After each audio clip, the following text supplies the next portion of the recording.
Welcome to Dr. Charles Speaks, a podcast for now. You've joined us for a special series of transformational talks, selected exclusively from Dr. Charles's corporate success calls. The 15-minute calls are designed to encourage leaders, activate your thought life, and prepare you for the challenges ahead. Dr. Charles joins every call with a blend of his personal experiences, his expertise as a John Maxwell certified mentor and coach, and of course, his more than 30 years of exceptional experience in both corporate America and ministry. Get motivated with Dr. Charles Speaks, a transformational talk from the Reddline on today's podcast, inspiring excellence and generating results. Good day, my friends. This is Dr. Charles. And this 15-minute call, I believe, will make all the difference in starting your week off on a positive note. I can't say it enough. My job today is to inspire you, to encourage you, to continue to challenge yourself, and I'm getting challenged along the way.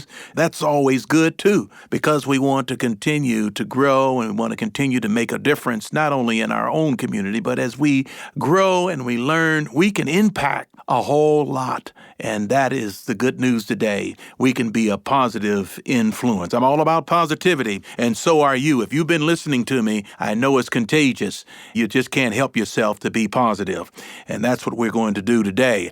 I want to continue to talk about the book that I've been reading by John Maxwell, Becoming a Person of Influence. I've been picking off chapters and looking at them and taking the information and observing to do, because that's what you do when you read. You read something. You're not just reading it for somebody else. You are reading it to observe, to do, and hopefully and prayerfully that we will continue to let our actions speak for our words, and that we can become that much more transparent and that much more effective in reaching out to you. So becoming a person of influence, this is something that they do. Influence is all about leadership, because leadership influences people no matter where you are. We all are leaders in some way or some fashion. And in influence, what people do with this gift of influence is that they understand people. And that's what I want to focus in on today, understanding people. Because get this, the key to success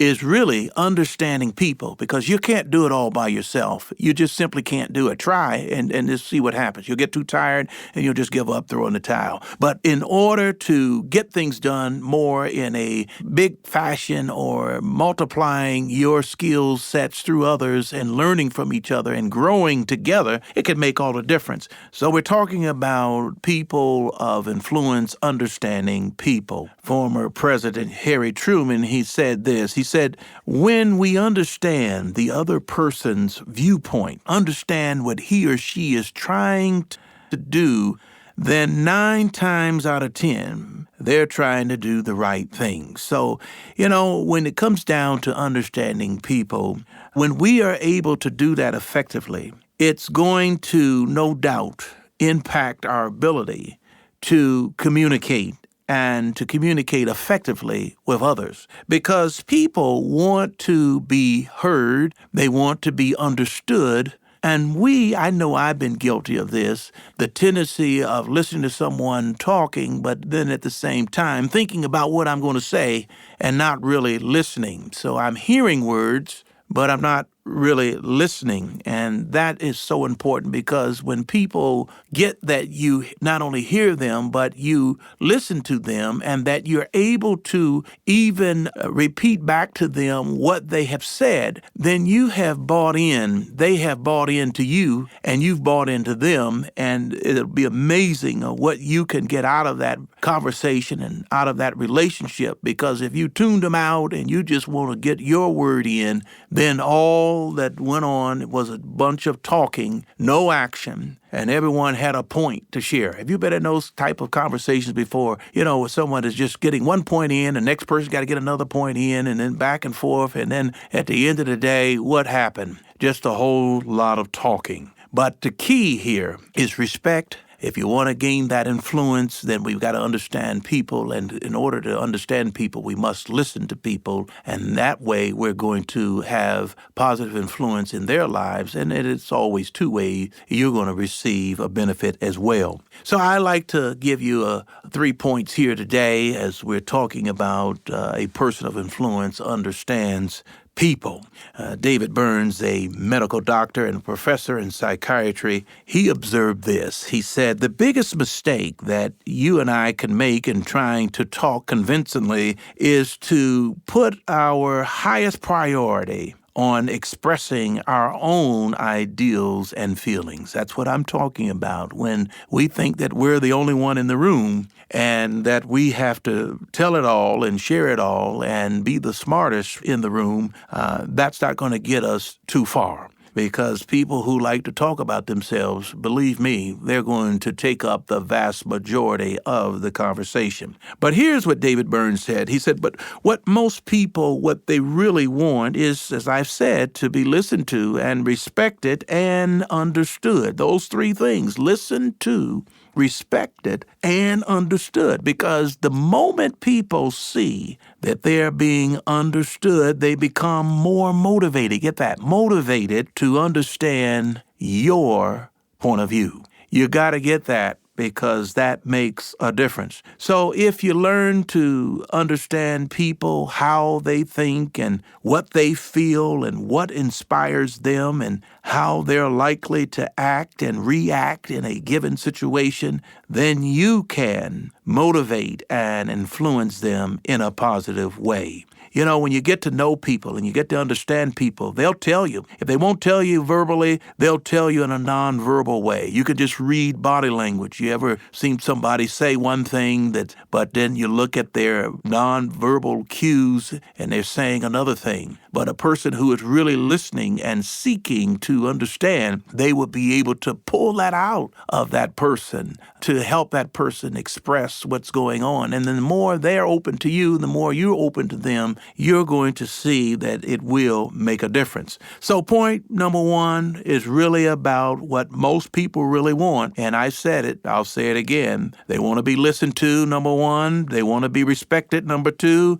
And they certainly want to be understood. You may not always agree, but that's okay, because communication is all about understanding one another and being able to respect one another and being able to agree to disagree sometimes, but at the same time, both parties are learning all together. And that's what it's all about. That's why we can continue to grow, because the more we learn about the differences of people and the things that they believe, the things they like to do, then we might try and experience some of those experiences, and it just gives us a wider perspective. And that's a good thing. The second point I want to leave with you today is, you've heard this expression. It's worth repeating again. Nobody cares how much you know until they know what? How much you care. And that is so important.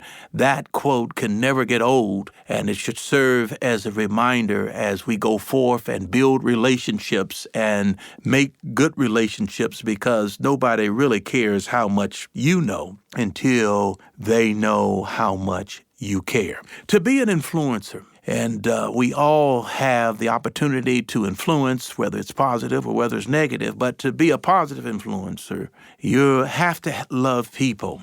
And love people, that is the key. I've said when you get around difficult people and people that kind of turn you off, I said, here's the answer to it. Just love them, and that makes all the world of a difference. Trust me, it makes a difference. Because before you can try to lead people, people want to know that you really care about them, and do you really love people? I'm talking about unconditional love. The moment that people know that you care for them and about them, and the way they feel about you will certainly change. They will begin to be more open because you've been authentic with them, you've been transparent with them, and you care about them. And we're not talking about sympathy, but empathy. And when you show that you are concerned and that you genuinely care, then people will respond. It'll make for a better relationship. It'll make for a better community. It'll make for a better world. Believe me. Here's the point. You got to get this. People are your greatest asset. Let me say that again. People, talking about people, all people. People are your greatest assets, and what we want to do, and I challenge you to do, is to keep caring about them no matter what. One of the things that comes to mind and you think about tragedies, and they happen in our world. We read about these different tragedies, but the beauty about it and the love that comes out of it, if you can find anything of a ray of hope, a ray of a rainbow, it would be that when these tragedies strike, that people from all over just jump in and help and rescue people and attend to people and love on people. And, we show the love and the care. Nobody's going over to a wounded person and asking them what party they're affiliated with. They're just, at that point, just help. And that makes all the difference. And that's the beauty about it. But we ought to take that mindset each and every day and be intentional. Be intentional in spreading the love. I was getting an ice cream and went around to the drive-through window and handed the woman my money to pay for my ice cream, and it just came to mind, go ahead and buy the ice cream for the car behind me. And I just asked the lady, the attendant, how much was it? And I paid it and drove off. I didn't look back to see their expression. But if we do some things intentional and try to do little things in each and every day, it'll make a world of difference. Just last week, I remember going to the car wash, and there was a man that had a soft cast on it. He was trying to vacuum his car out, and I saw him, and I went over to him, and I said, well, you need help? Let me help you. He said, oh, no, I got it. And then he looked back. He said, you know what? Thank you for asking. If one match can start a forest fire, just imagine what intentional love can do and caring for people. It'll make a difference. Think on this. What people can accomplish by themselves is almost nothing compared to their potential when working with others. I'm going to pull a little something out of the Bible here. There was a king. His name was Solomon, King Solomon. He was noted as one of the wisest persons that reigned as king, and he was the king of ancient Israel. He stated the value of working together this way. He said this, 2 are better than 1. If one falls down, his friend can help him up, but pity the man who falls and has no one to help him up. So point 2, nobody cares how much you know until they know how much you care. Point number 3, choose to understand others. It's a choice. The ability to understand people, it truly is. It's a choice. And I'm asking you to choose today, because every person, by the sound of my voice, is capable of having the ability to understand, the ability to motivate, and ultimately influence others with positive influence. Because if you truly want to make a difference in the lives of others, then make up your mind to experience the following. Look at things from the other person's perspective. As a result, you'll receive a whole new way of looking at life, and you will find new ways of helping people. Another quality that you need if you want to understand and help others is personal empathy. Reach out to others, someone said, with a strong hand but a soft heart, and they'll respond to you positively. And last, my friends, have a positive attitude about people. If you have a positive attitude about people, believe the best of them and act on your beliefs, then you can have a positive impact on their lives. So I close today, my friends, if you treat every person you meet as if he or she were the most important person in the world, you'll communicate that he or she is somebody to you. We've been talking about a person of influence understands people. Thank you for tuning in. This is Dr. Charles on the Reddline. Have a great day. Now let's get back to work and let's make a difference and let's be intentional. Until next week, God bless. Thank you for listening to Dr. Charles Speaks. Visit drcharlesred.com for booking info for your ministry, business, or leadership team. Get info about the Red Line, a 15-minute corporate success call each Monday morning with Dr. Charles. Follow Dr. Charles on all social media at Dr. Charles Red. Subscribe to the podcast here for every episode of Dr. Charles Speaks. Thanks for joining us. Like Dr. Charles always says, no matter what, never, never, never give up. Until next time.